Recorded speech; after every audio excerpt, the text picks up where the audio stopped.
Hello, right now আমি আছি টাঙ্গাইলের মধুপুরে। আর আজকে এইদিকে আসছি মূলত ঈদের মার্কেটটা ঘুরে দেখার জন্য। তো চলেন দেখি ঈদের মার্কেটের কি অবস্থা টাঙ্গাইলের মধুপুরে। মার্কেটের বাহিরের অংশে যেই কসমেটিক্সের যেই দোকানগুলো আছে এখানে প্রচুর পরিমাণে ভিড় থাকে। এখন আমি এসেছি দুপুর টাইমে, তাই এখানে ভিড় কম ছিল, তাই আমি রিল্যাক্সে একটু ভিডিও করতে পারছি আর কি।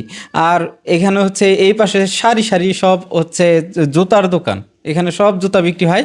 আর এই পাশে বাহিরে যেই দোকানগুলো আছে যেখানে জামা কাপড়গুলা কিন্তু খুবই মানসম্মত এবং সুন্দর।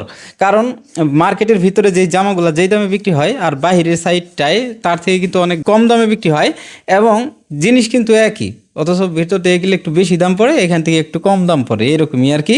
তো এখান থেকে ঘুরতে ঘুরতে আমরা আরও সামনের দিকে যাব আর কি, চেষ্টা করব যেটুক সম্ভব আপনাদেরকে দেখানোর জন্য। আর এই পাশে টুপির দোকান ছিল, অনেকগুলা টুপি আতর এগুলাই এখানে বিক্রি হচ্ছিল, মেসওয়াক মানে ইসলামিক জাতীয় যেগুলো আছে আর কি এগুলা।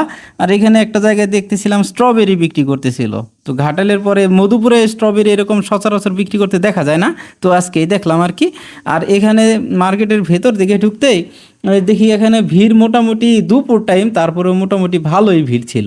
কসমেটিক্সের দোকানগুলোতেই সব থেকে বেশি ভিড়। আর এই জন্যই হয়তোবা আমার বন্ধুরা হয়তো বিয়ে করতে ভয় পাইতেছে, কারণ হচ্ছে কসমেটিক্স তো কিনে দিতে হইব প্রচুর পরিমাণে। আর এখানে এই ভাইয়ার সাথে দেখা হয়, উনি আমার নিয়মিত ভিডিও দেখেন, ওনাকে অনেক ধন্যবাদ। আজকে মধুপুর এসে তেমন কিছু কেনার ইচ্ছাই ছিল না, তারপরেও এই দোকানটাতে একটা গেঞ্জি দেখতে পারি, আর গেঞ্জিটা নিয়ে নিই আর কি। আর আপনারা যারা নিয়মিত আমার ভিডিও দেখেন তারা সবাই লাইক কমেন্ট শেয়ার করবেন। আর প্রায় 70% লোক আমাকে ফলো করেন নাই, কিন্তু আমার ভিডিও দেখেন, তারা আমার সম্পূর্ণ ভিডিও দেখেন। 70% লোক আমাকে ফলো করেন নাই, আপনারা আমাকে ফলো করেন।